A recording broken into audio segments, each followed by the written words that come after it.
ప్రియమైనటువంటి దేవుని సంగమా,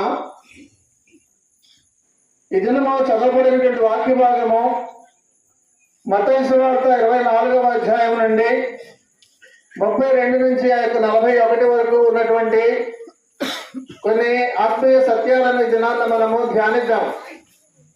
ప్రభునందు ప్రియ సంగమా, యేసుక్రీస్తు వారు దేవాలయం నుంచి బయలుదేరారు. అలా బయలుదేరి వెళుతుండగా శిష్యులు యేసుక్రీస్తు వారికి ఆ దేవాలయాన్ని చూపిస్తున్నారు.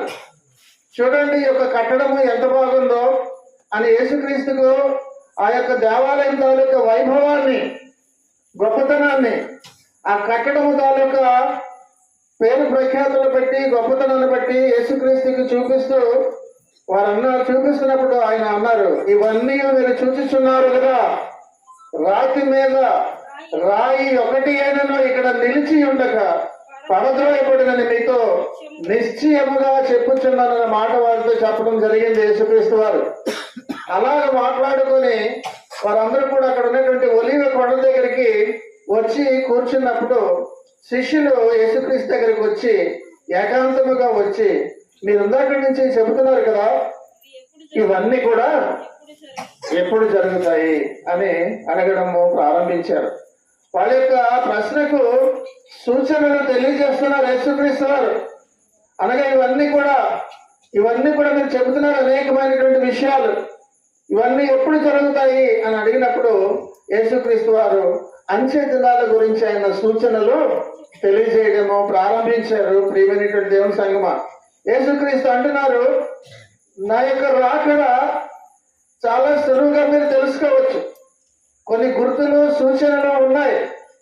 యేసుక్రీస్తు రాకడ గురించి చెబుతూ నాకు చదివినటువంటి మాటలు, అంజూరపు చెట్టు కొమ్మ లేతదై చిగురించినప్పుడు వసంతకాలము ఇంకా సమీపముగా ఉన్నదని తెలుస్తుందని మీకు ఎలా తెలుస్తుందో, అలాగే ఇప్పుడు చెప్పబోతున్నటువంటి సంఘటనలన్నీ కూడా మీరు చూసినప్పుడు ఆ యొక్క రాకడ, యేసుక్రీస్తు యొక్క రాకడ కూడా సమీపముగానే ద్వారము దగ్గరే ఉన్నదని మీరు తెలుసుకుంటారనే విషయాన్ని తెలియజేస్తున్నారు. అంజూరపు చెట్టుపై ఆకులు రావడము చూసినప్పుడు వసంతకాలము వచ్చేసింది అని కాదు, సమీపముగా ఉన్నదని అర్థం. అలాగే ఈ సంఘటనలు జరుగుతున్నప్పుడు ఆయన రాకడ, యేసుక్రీస్తు యొక్క రాకడ సమీపముగా ఉన్నదని అర్థము. ప్రియమైనటువంటి దేవుని సంగమా, శిష్యులు యేసుక్రీస్తును 2 ప్రశ్నలు అడిగారు. ఒకటి, యెరూషలేము పడగొట్టబడుతుంది అంటున్నారు కదా, విధ్వంసము చేయబడుతుంది అన్నారు కదా, ఇది ఎప్పుడు జరుగుతుంది? అలాగే రెండో ప్రశ్న ఏంటంటే, ఈ లోకపు అంతము ఎప్పుడు వస్తుంది? ఇవి యేసుక్రీస్తుని వారు అడిగినటువంటి ప్రశ్నలు. దానికి యేసుక్రీస్తు వారు సమాధానాలు చెబుతూ ఈ రెండింటి ప్రశ్నలకు సమాధానం మధ్యలో ఒక గీత అడ్డంగా పెడుతూ విడదీసుకుని అర్థం చేసుకోవాలని ఆ రెండింటికి కూడా సమాధానము చెబుతున్నారు. యెరూషలేము యొక్క వినాశనము లేదా విధ్వంసము, డిస్ట్రక్షను ఒక గుర్తులు ఈ తరములోనే జరుగుతున్నట్టుగా చెప్తున్నారు. అనగా వారు ఉన్నటువంటి అప్పుడు ఆ రోజు చెబుతున్నటువంటి తరములో ఈ లోకం యొక్క నాశనము గురించి మాట్లాడితే దాని గురించి చెబుతున్నటువంటి గుర్తులు కూడా అది కూడా ఒక తరంలోనే జరుగుతాయన్న మాట, కానీ ఈ రెండు కూడా ఒకే తరంలో జరుగుతాయని అర్థం కాదు అక్కడ. అనగా యెరూషలేము యొక్క వినాశనం మీరున్న తరంలోనే జరుగుతుంది. అలాగే లోకబంధము కూడా ఏదో ఒక తరంలోనే జరిగిపోతుంది, అంతేకాని అంచులంచులుగా ఈ యొక్క తరంలో కొంత, ఆ యొక్క తరంలో కొంత కాదు అని అర్థం. కనుక ఈ సంఘటనలు, దీనికి తగినటువంటి గుర్తులు ఖచ్చితంగా యేసుక్రీస్తు ఖచ్చితంగా నెరవేరుతాయని చెప్పడము జరిగింది. మత్తయి సువార్త 24:35లో ఏమని చూస్తామంటే, ఆకాశమును భూమియు గతించును గాని నా మాటలు ఎంత మాత్రమనో అవన్నీ గతించిపోవచ్చు, కానీ నా మాటలు మాత్రము గతింపవని కూడా తెలియజేయాలి. అనగా ఖచ్చితంగా జరుగుతాయని అర్థము. యేసుక్రీస్తు అంటున్నారు, ఆకాశము భూమి ఎలాగా గతించిపోతాయి. అయితే ఇక్కడ జరుగుతున్నటువంటి మాటలు ఏమిటంటే, ఇందాక మనం చదివిన పేతురు రాసిన 2వ పత్రిక 3వ అధ్యాయము 10-11లో ఏమని ఉంటుందని అంటే, అక్కడ అయితే ప్రభువు దినము దొంగ వచ్చినట్లు వచ్చును, ఆ దినమున ఆకాశములు మహాధ్వనితో గతించిపోవును, పంచభూతములు నికుటమైన కేంద్రములతో లయమవును, భూమియు దాని మీదున్న కృత్యములను కాలిపోవును, ఇవన్నీ ఇట్లు లయమైపోవునని గనుక ఆకాశములు రౌలుకొని లయమైపోయినట్టుగా పంచభూతములను మహావేంద్రముతో కరిగిపోవునట్టు దేవుని దినపు రాకడ కొరకు కనిపెట్టుచు దానిని ఆశతో ఆపేక్షించుచు మీరు పరిశుద్ధమైన ప్రవర్తనతోనూ భక్తితోనూ ఎంతో జాగ్రత్త గలవారే. చివరి మాట చాలా ప్రాముఖ్యమైనది. మీరు పరిశుద్ధమైన ప్రవర్తనతోనూ భక్తితోనూ ఎంతో జాగ్రత్త గలవారే. ఇవన్నీ జరగబోతున్నాయి కనుక మీరు ఈ విధముగా ఉండండి అని తెలియజేస్తున్నారు. జాగ్రత్తలు తెలియజేస్తున్నారు. ఇది నాన్న మనకి ఆధ్యాత్మికముగా మనం బలపడుతున్నటువంటి నువ్వు నేను పాటించవలసినటువంటి అనేక సూచనలు జాగ్రత్తలు ఉన్నాయి. అందుకే ఈ దినాన్న దేవుడు మనకి తెలియజేస్తున్నారు, మీరు పరిశుద్ధమైన ప్రవర్తనతోనూ భక్తితోనూ ఎంతో జాగ్రత్త గలవారండి. సాధారణమైన జాగ్రత్త సరిపోదు. ఎందుకంటే సాధారణమైన జాగ్రత్త ఉంటే పడిపోతా వెంటనే. అందుకే ఎంతో జాగ్రత్తగా ఉండాలని మరి ఇది నాన్న మనకి జ్ఞాపకం చేస్తున్నారు. యేసుక్రీస్తు చెబుతున్నది బాధల గురించి, శ్రమల గురించి, కష్టాల గురించి, అప్పుడు ఆయన రాకడ వస్తుందనే విషయాన్ని మనకి తెలియజేస్తున్నారు. ఇవన్నీ జరుగుతుండగా ఆయన రాకడ వస్తుందని చెప్తున్నారు. కాబట్టి ఆయన రాకడ ఎంతో ఖచ్చితంగా జరుగుతుందని తెలియజేస్తున్నారు. కనుక ప్రియమైనటువంటి దేవుని సంగమా, ఆయన యొక్క రాకడ గురించి ముందుగా ఎందుకు చెబుతున్నారని అంటే సిద్ధముగా ఉండమని ఊహించి ఇలా జరుగుతుందని ముందుగా మాకు చెప్పారు కదా అని సిద్ధపాటు కలిగి ఉండాలని మహా జాగ్రత్తగా ఎంతో జాగ్రత్తగా ఉండండి అని దినాన్ని మనకి జ్ఞాపకం చేస్తున్నారు. యేసుక్రీస్తు చెబుతున్నటువంటి సూచనలు అన్ని జరుగుతున్నప్పుడు సమీపముగా ఆయన రాకడ ఉందని, ద్వారము దగ్గరే ఆయన రాకడ ఉన్నదని గ్రహించాలి. వచ్చేసినట్టు కాదు, సమీపముగా ఉన్నదని. కనుక ప్రియమైనటువంటి దేవుని సంగమా, మానవులుగా అందరూ అనుకుంటారు యేసుక్రీస్తు చెప్పినటువంటి మాటలు చెప్పి 2000 సంవత్సరాలు దాటిపోయింది, అవన్నీ కూడా ఇంకా ఏమీ జరగలేదు, కనుక ఇవన్నీ కల్పితాలే అని చెప్పేవారు కూడా లేకపోలేదు. ఇవన్నీ కూడా కల్పితాలు, ప్రజలను భయపెట్టడానికి, దగ్గరికి మాట వినడానికి చేసేటటువంటి భయాందోళనలో భాగమే, లేదా ఆకట్టుకోవడానికి చెప్పినటువంటి కట్టుకథలే అని చెప్పేవారు లేకపోలేరు.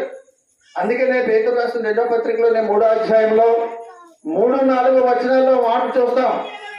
అంచె దినములలో అపహాసకులు అపహసించుచు వచ్చి తమ స్వకీయ దురాశల చెప్పున నడుచుకొనొచ్చు. ఆయన రాకడను గూర్చిన వాగ్దానం ఏమాయను? పితరులు నిద్రించినది మొదలుకొని సమస్తమును సృష్టి ఆరంభమున ఉన్నట్టే నిలిచి ఉన్నదే అని చెప్పుదరని మొదట మీరు తెలుసుకున్నవారని చెబుతూ ఆ చివరన 8-13 వరకు కూడా ఒకసారి చూద్దామా. ప్రియులారా, ఒక సంగతి మర్చిపోకుడి, ఏమనగా ప్రభు దృష్టికి ఒక దినము 1000 సంవత్సరముల వలెను, 1000 సంవత్సరములు ఒక దినము వలెను ఉన్నవి. కొందరు ఆలస్యమని ఎంచుకున్నట్లు ప్రభు తన వాగ్దానమును గూర్చి ఆలస్యము చేయువాడు కాడు, గాని ఎవడునో నశింపవలననే ఇచ్చేయింపక అందరూ మారు మనస్సు పొందవలనని కోరుచు మీ ఎడల దీర్ఘ శాంతము గలవాడే చాలండి. కనుక ప్రియమైనటువంటి దేవుని సంగమా, ఎందుకు ఆలస్యం అవుతుందో చెప్పాడు. మీరందరూ కట్టుకథలు అనుకుంటున్నారు, కానీ ఆలస్యం అవడానికి గల కారణము దేవునికి ఎవ్వరూ కూడా నశించకపోవడమో ఇష్టం లేదు. అంతటా అందరూ మారు మనస్సు పొందాలని ఆయన దీర్ఘశాంతం వహిస్తున్నారు. కనుకనే ఇంకా ఆయన రాకడ జరగలేదని గ్రహించాలి. అనగా ఇంకా చాలా మంది మారవలసి ఉన్నదని అర్థం. నిజంగా అందరూ కూడా మారిపోతే రాకడ వచ్చేసినేమో. రాలేదంటే ఇంకా చాలా మంది మారలేదు. మారేదా లేదా అన్నది మనకందరికీ కూడా తెలుసు. ఇంకా ఎంతమంది నీ కుటుంబంలో మారలేదో, నీ సోదరులలో, నీ యొక్క బంధువులలో ఎంతమంది మారలేదో, నీ స్నేహితులలో ఎంతమంది మారలేదో నీకు తెలుసు కదా. అందుకే ఇంకా ఆయన రాలేదు, నీకు గ్రహించాలి. ప్రియమైనటువంటి దేవుని సంగమా, ఈ దినాన్న చరిత్రలో చెప్తున్నటువంటి కొన్ని విషయాలు చాలా ఖచ్చితంగా జరుగుతాయి. ఏంటినంటే అది ఒకటి, పురిటి నొప్పులు. పురిటి నొప్పుల గురించి ప్రతి ఒక్కరికి కూడా తెలుసు. స్త్రీలకైతే అనుభవపూర్వకంగా మరి ఇంకా బాగా కూడా తెలుసు. ఈ పురిటి నొప్పులు అనగా బిడ్డని కనక ముందు వచ్చేటటువంటి ఆ యొక్క పురిటి నొప్పులు లాంటివే భూకంపాలు. బిడ్డని కనక ముందు వచ్చేటటువంటి భయంకరమైనటువంటి వేదనలే ఆయన రాకడ ముందు అనుభవిస్తున్నటువంటి ఉన్నటువంటి శ్రమలు.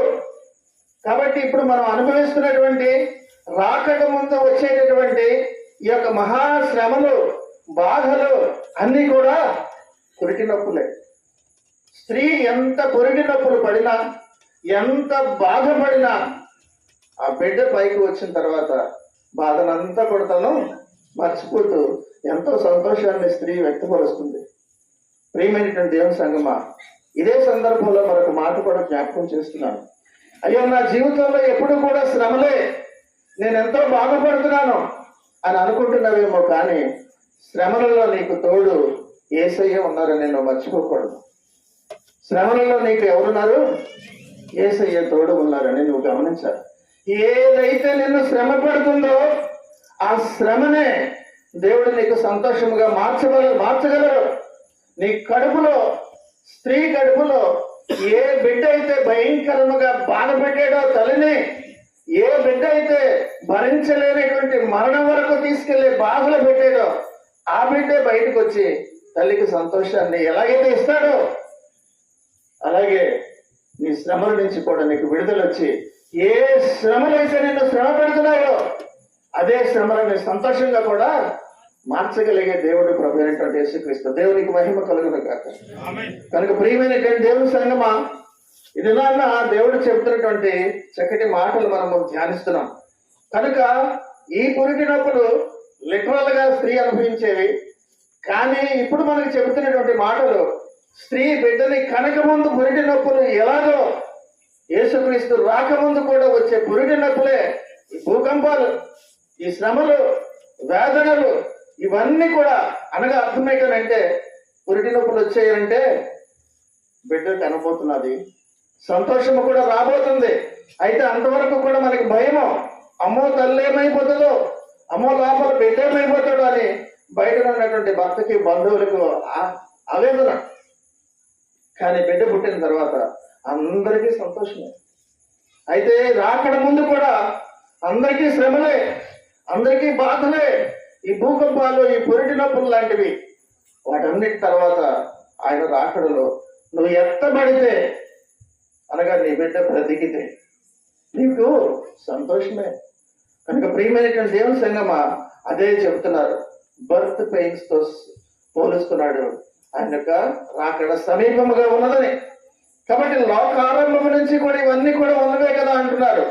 కాబట్టి 21వ వచనంలో మనం చూస్తాం, లోక ఆరంభము నుండి ఇప్పటి వరకు అట్టి శ్రమ కలుగలేదు, అలాంటి భయంకరం అంటే ఎండ్. కాబట్టి ఇంక అటువంటి ఎప్పుడు కూడా జరగవు. అంత భయంకరమైనటువంటి శ్రమలు రాబోతున్నాయి. కానీ అవి పురిటినప్పులతో సమానమని గమనించాలి. ఎలాగైతే ప్రసవం అయిన తర్వాత సంతోషం ఉంటుందో అంత భయంకరమైనటువంటి శ్రమంలో నుంచి నువ్వు వెళుతున్నా సరే ఆయన వచ్చేసరికి అవన్నీ కూడా ఒకసారే మాయమైపోతాయి. నీకు ఇంకా నిత్యము కూడా సంతోషమే. బిడ్డను కన్నటువంటి ఆ యొక్క తల్లికి ఇక ఎంత ఆనందమో, పట్టలేని ఆనందం ఎలా ఉంటుందో దేవుని రాకడలో కూడా నువ్వు ఎత్తబడినప్పుడు కూడా అంతే సంతోషం ఉంటుంది. కనుక ప్రియమైనటువంటి దేవుని సంగమా, ఆ 30వ వచనంలో 2వ భాగం అంటాడు, మనుష్యకు ప్రభావముతోనూ మహామహిమతోనూ ఆకాశ మేఘారుడి వచ్చుట చూచి భూమి మీద ఉన్న సకల గోత్రములు, అది ఆయన వస్తున్నప్పుడు జరగబోయేది. భూమి మీద ఉన్నటువంటి సమస్త గోత్రములు రొమ్ము పట్టుకుంటాయి. అయ్యో చెప్పినటువంటి మాట ప్రకారముగా నేను వినలేదే, నా ప్రభువు వచ్చేస్తున్నారే, వచ్చేసారే అని. ప్రియమైనటువంటి దేవుని సంగమా, మత్తయి సువార్త 24:36 అంటాడు, అయితే ఆ దినమున గూర్చి ఆ గడియ గూర్చి తండ్రికి మాత్రమే ఎరుగున గాని ఏ మనుష్యుడైనను పరలోకమందలి దూతలైనను కుమారుడైన చాలండి ఎరుగరు అని అంటున్నారు.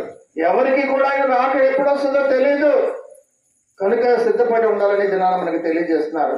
యేసుక్రీస్తు యొక్క రాకడ ఇంకా జరగలేదు, కానీ ఖచ్చితంగా ఇది నిజమైనటువంటి సంఘటన జరగబోతుందని దినాన్న పరిశుద్ధాత్మ దేవుడు మన అందరికీ కూడా తెలియజేస్తున్నారు. అయితే ఇది చాలా ఒక సీక్రెట్ గా, అన్ఎక్స్పెక్టెడ్ గా, ఎవరు ఊహించినటువంటి సమయంలో ఈ సంఘటన జరుగుతుందని మనము గమనించాలి.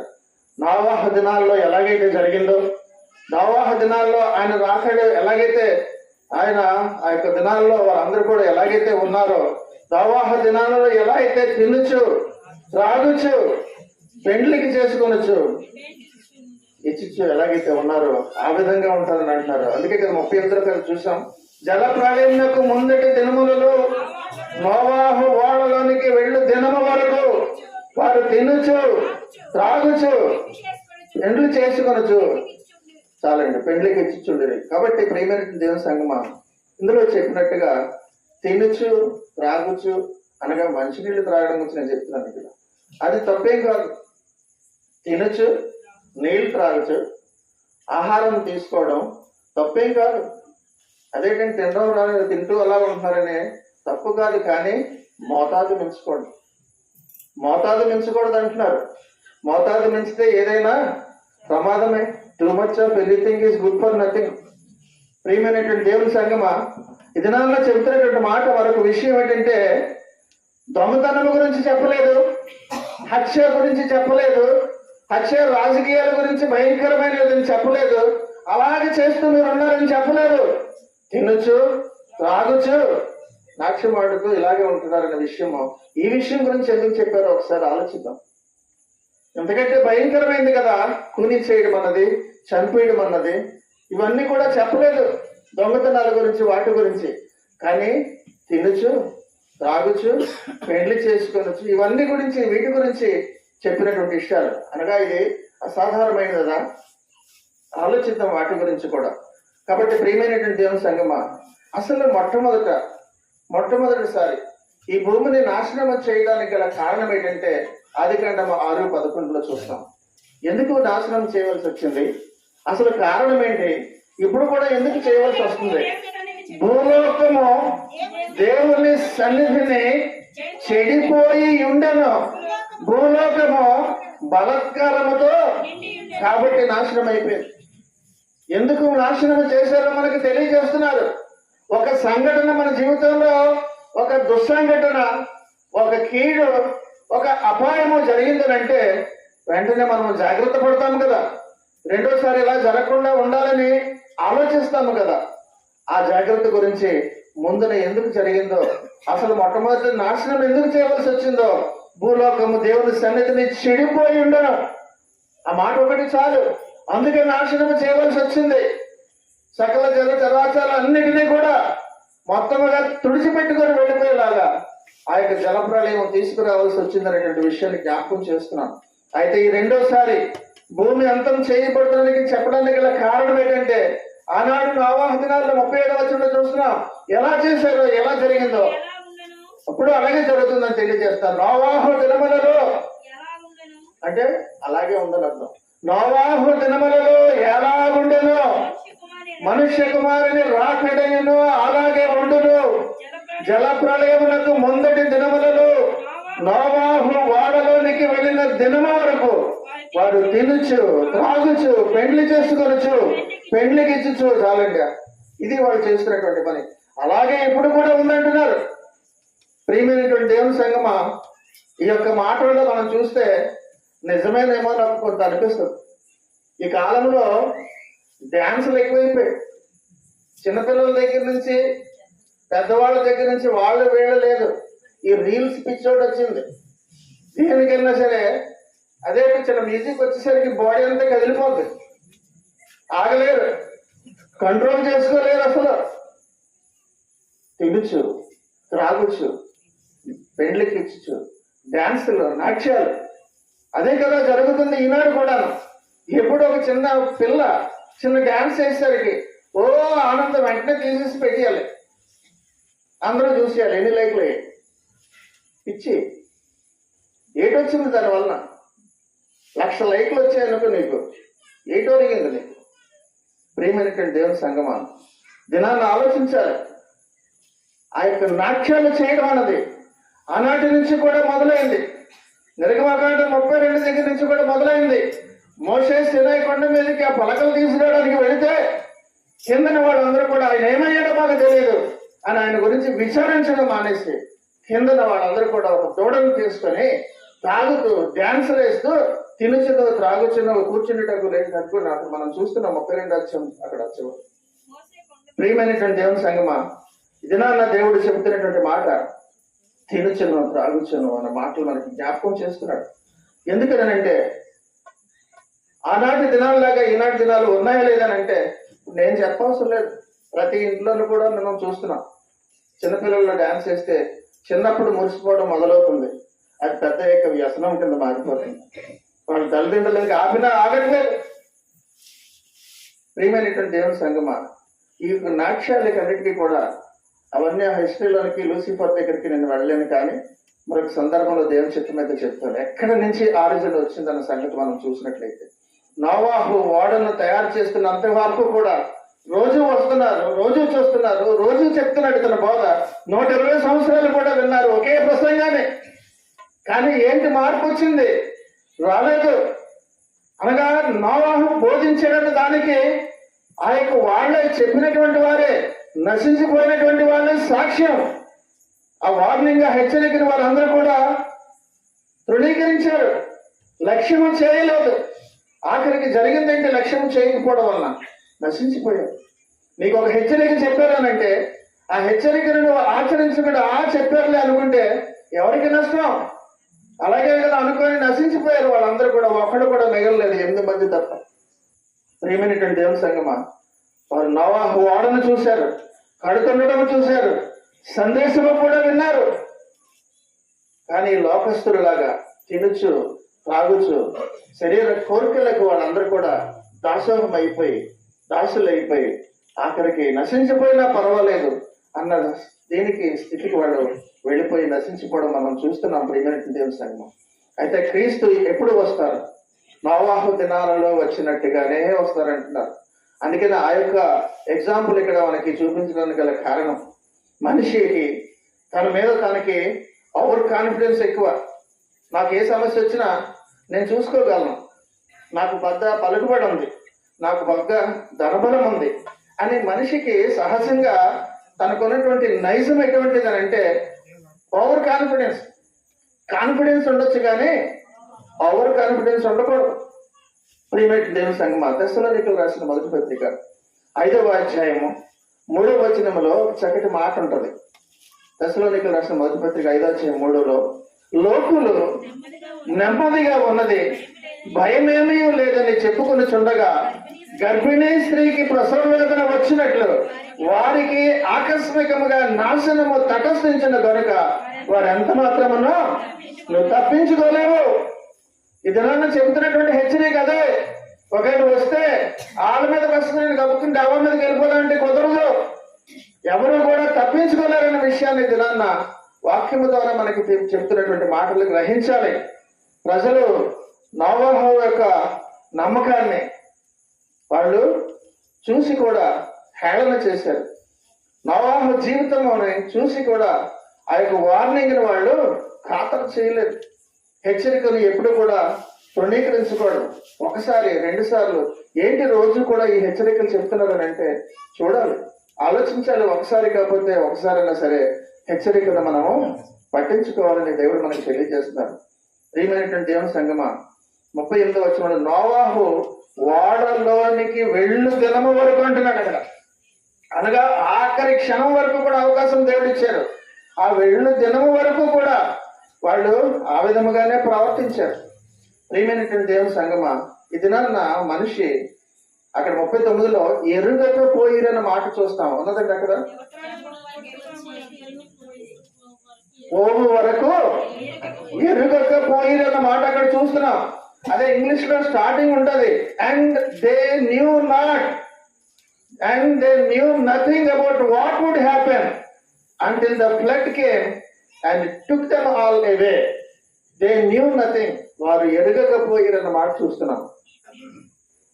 ఏంటి ఎరగకపోయిరనంటే, వాళ్ళు లోకస్తులుగా ఆలోచిస్తూ మెటీరియలిస్టిక్ గా ఉన్నారు. మెటీరియలిస్టిక్ గా ఉండడం అంటే అర్థం ఏంటనంటే, డబ్బు సంపాదిద్దాం, ఆస్తులు కూడబెట్టుకుందాం, తద్వారా నేను బలవంతుడు అయిపోతాను, అందరికంటే నేను బలవంతుడు అవుతాను అని కేవలం దాని మీదే దృష్టి పెట్టుకొని దాన్నే ఎక్కువగా పెంచుకుంటూ వెళ్తుండేవాడే మెటీరియలిస్టిక్ గా ఉన్నాడని అర్థం. ఆధ్యాత్మికంగా స్పిరిచువల్ గా లేడని అర్థం. ప్రియమైన దేవుని సంగమ, మనిషి ఈ యొక్క మెటీరియలిస్టిక్ గా ఉండడం వలన ఎరగకపోయింది. ఈ యొక్క హెచ్చరికలు కానీ రాకడ గురించి చెబుతున్న మాటలు కానీ వాళ్ళు ఎరగకపోయిరన్న మాట మనం చూస్తున్నాం. యెషయా గ్రంథము 22వ అధ్యాయము 13వ వచనంలో చాలా చక్కటి మాట ఉంటది. యెషయా 22:13 చూద్దామా? రేపు చచ్చిపోదము కనుక తిందము త్రాగుదమని చెప్పి ఎడ్లను వధించుచు, గొర్రెలను కోయచ్చు, మాంసము తినచ్చు, ద్రాక్షారసము త్రాగుచు మీరు సంతోషించి ప్రోత్సహించరు. ఒక పక్కన రాకడ వచ్చేస్తుందని అంటే, ఆహా రేపు చచ్చిపోతావా, అయితే వాళ్ళు అన్ని కూరలు తెచ్చేసుకుందాం. అక్కడ అధికారం రాస్తే నేను చెప్పలేదు. రేపు చచ్చిపోదాము కనుక తిందము త్రాగుదము ఎడ్లను వధించి, చాలండి వెరైటీస్ అన్ని ఇంక చెప్పవసరం లేదు, ఇంకే తక్కువ చెప్పాడు. అనగా ఒక పక్కన అంతము వచ్చేస్తుంది, రాకడికి నువ్వు సిద్ధపడు, ఎప్పుడు వస్తుందో తెలియదు అని అంటే, ఆహా వచ్చేస్తుందా అని గబగబా బజార్కి వెళ్ళి అన్ని తెచ్చుకొని తినేయడం కాదు. అందుకని తినడం గురించి ఎక్కువ చెబుతున్నాడు. తినడం గురించి, త్రాగడం గురించి, నాట్యాలు చేయడం గురించి ఈ యొక్క జనరేషన్స్ లో ఎంత ప్రాముఖ్యత ప్రజలు ప్రపంచవ్యాప్తంగా, మన గురించి మాట్లాడట్లేదు, ప్రపంచవ్యాప్తంగా ఎంతగా దానికి ప్రాముఖ్యత ఇస్తున్నారు. అందుకే నేను ఇందాక చెప్పాను, హత్యల గురించి చెప్పలేదు, లేదా దొంగతనాల గురించి చెప్పలేదు, కానీ ఇక్కడ వాక్యంలో చెప్పిన మాట తినుచును త్రాగుచును చెప్పిన మాటకు అర్థం ఏంటంటే, ఆ యొక్క కాలము ఇప్పుడు జరుగుతుంది. ఆ తినుచు తాగుచు నాట్యాలు చేయడం అనే కాలము ఇప్పుడు జరుగుతుంది ఈ తరములోనే. కనుక ప్రియమైనటువంటి దేవుని సంగమా, సమీపంగా ఉన్నదని దీన్ని బట్టి అన్న సరే నువ్వు గ్రహించాలని దేవుడు మనకి తెలియజేస్తున్నారు. వారు ఎరగకపోయేదన్న మాట మనము చూస్తున్నాం. They knew nothing. ఎందుకు ఎరగకపోయారని అంటే, వాళ్ళందరూ కూడా సెన్సువల్ లివింగ్ లో ఉన్నారు. సెన్సువల్ లివింగ్ అంటే అర్థం ఏంటంటే, కార్నల్ యాపిటైట్, శారీరకమైనటువంటి కోరికల మీద ఎక్కువగా ఆధారపడిపోయి దానికే లోనైపోయిన జీవితాన్ని సెన్సువల్ లివింగ్ అని అంటారు. అది కారణం. అనగా శారీరకమైనటువంటి కోరికలు, ఒక ఆకలి అవ్వచ్చు, ఇంకోటి అవ్వచ్చు.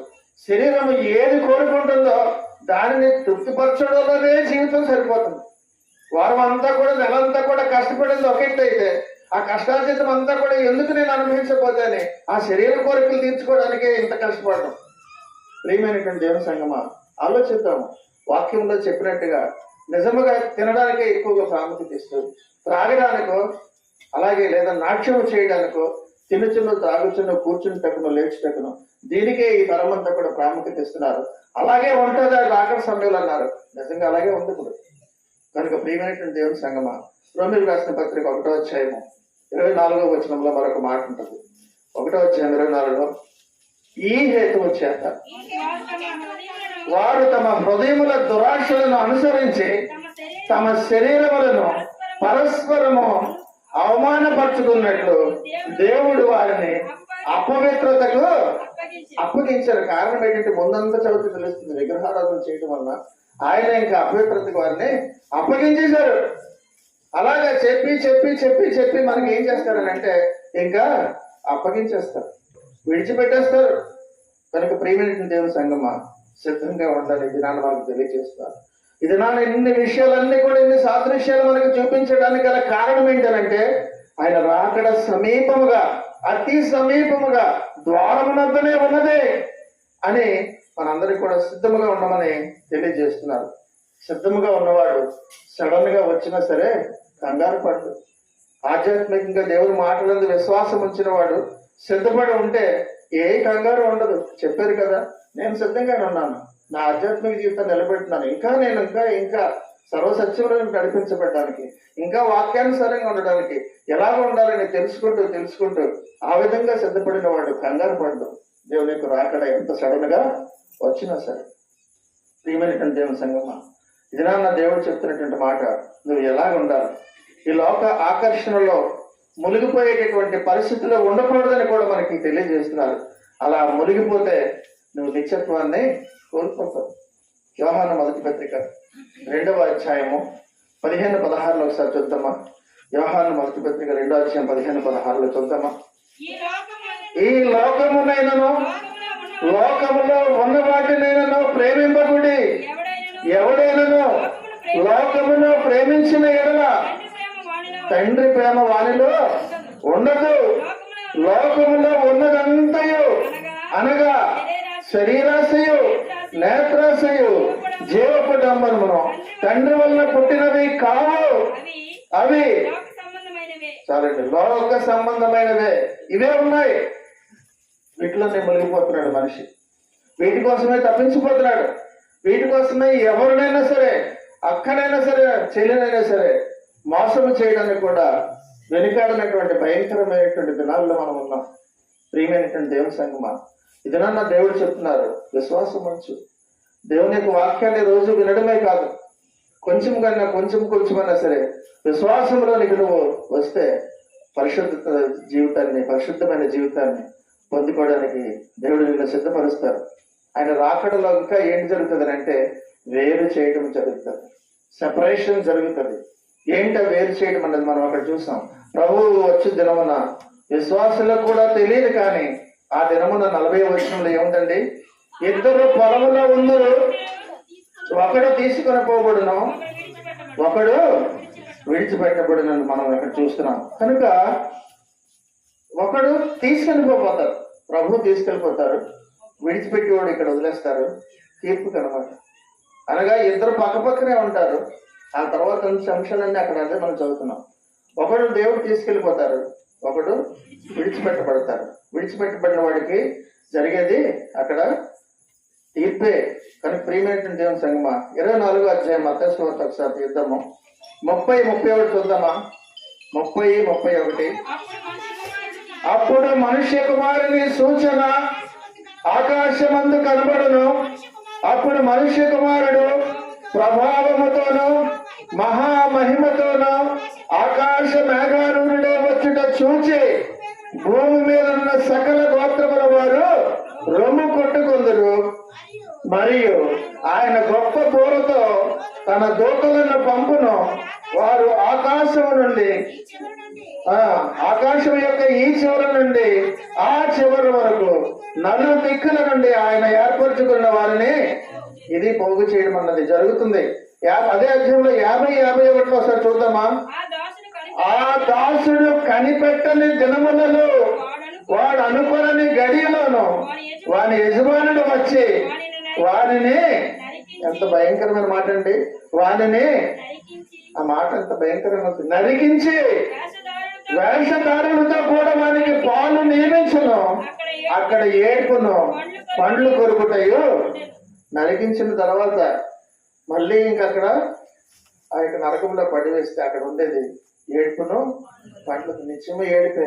ఇక్కడ సంతోషముగా గెంతులు వేసుకుంటూ డాన్సులు వేస్తూ తింటూ తాగుతూ ఉంటే అక్కడ నా బంధు అని అక్కడ ఇంక ఏడిపే. ప్రియమైనటువంటి దేవుని సంగమా, తెస్సలోనికీయులకు రాసినటువంటి 2వ పత్రిక 1వ అధ్యాయము 7-10 వరకు చూద్దామా. 1వ అధ్యాయము 7. ప్రభు అయినటువంటి యేసు తన ప్రభావమును కనపరచు దూతలతో కూడా పరలోకము నుండి అగ్ని జ్వాలలలో ప్రత్యక్షమై దేవుని నెరుగని వారికి, మన ప్రభు అయిన యేసు సువార్తకు లోబడని వారికి ప్రతిదండన చేయనప్పుడు మిమ్మల్ని శ్రమపరిచే వారికి శ్రమయు శ్రమ పొందుచున్న మీకు మాతో కూడా విశ్రాంతియు అనుగ్రహించుట దేవునికి న్యాయమే. ఆ దినమున తన పరిశుద్ధుల యందు మహిమపరచబడుటకును విశ్వసించిన వారికి అందరికీ ప్రశంసింపబడుటకును ప్రభువు వచ్చినప్పుడు అట్టి వారు ఆయన సముఖము నుండి ఆయన ప్రభావమందలి మహిమ నుండి పారదోలబడి నిత్య నాశనముల దండన పొందుదురు. ఏలయనగా మేము మీకు ఇచ్చిన సాక్ష్యము మీరు నమ్మిద్దారు. కనుక ప్రియమైన దేవుని సంగమా, ఎన్నో సాదృశ్యాలు బైబిల్లో మనకు చూపిస్తున్నారు. రాకడ ఇలా ఉంటుంది, ఒకవేళ వినకపోతే ఇలాగ ఉంటుంది అని ఎంతకంటే మనకి వివరముగా ఎంత విపులముగా దేవుని వాక్యం ఇంకా ఏమీ మనకి ఇంకా తెలియజేయాలి, ఇంక ఎవరు ఎంతమంది మనకి తెలియజేయాలి. ప్రియమైనటువంటి దేవుని సంగమా, ఈ శ్రమల దాని కుటుంబంలో మనమందరం కూడా దినదినము కూడా అనేకమైనటువంటి వాక్యాలని, అనేకమైనటువంటి ఆధ్యాత్మికమైనటువంటి మాటలు మనం వింటున్నాం. మారుతున్నామా లేదా కూడా ఇంటికి వెళ్ళి ఆత్మ పరిశీలన చేసుకుంటూ వాక్య ప్రకారంగా ఈ దినము ఈ విషయం చెప్పారు, ఈ విషయంలో నన్ను నేను సరి చేసుకుంటాను, ఈ దినము మళ్ళీ ఈ విషయం చెప్పారు, దీని విషయంలో కూడా నేను సరి చేసుకుంటాను అని ఒక్కొక్కటి మనందరం కూడా సరి చేసుకొని దేవుని యొక్క ఆశీర్వాదాలు పొందడానికి అందరం కూడా సిద్ధపడతాం. అటు భాగ్యము సంఘం అంతటికి ఈ కుటుంబానికి కూడా దేవుడు కలగజేసి ఆశీర్వదించి బలపరచును గాక. దేవుడి మాటలు మన ఇంటిలో దీవించును గాక. ఆమేన్.